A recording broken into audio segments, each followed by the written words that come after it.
មានកណ្ដៀវមួយជ្រូកស្រូវក្នុងស្រែរបូតបាត់ផ្លែវានៅសល់តែដងកណ្ដៀវខ្ចីគេតើបានអីនឹងសងវាបាត់ផ្លែនៅដងអីយួយវីវហើយខ្ញុំខ្សែរឿងប៉ុណ្ណឹងភ័យធ្វើអីបងបាត់ផ្លែនៅដងបងអើយកុំយំអូនសល់ផ្លែមួយតតែប្រហោងវាធំបងឯងកុំយំប្រឹងសូផាន់នាងប្រើទៅ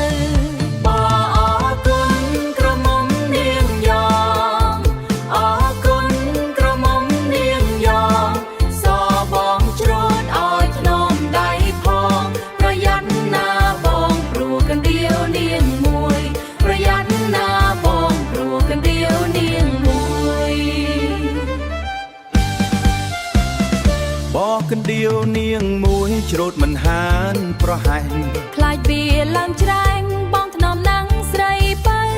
កណ្ដៀវត្រូវដងប្រហោងវាក៏ជ្រៅជ្រួលស្រួលណាំងស្រីបើបលងមាត់ស្រូវអស់នៅពីស្រែសបើច្រូតស្រួលហើយឲ្យនឹកគុណដល់ស្រីកុំបដូរកណ្ដៀងថ្មីឲ្យស្រីនាងអៀគេ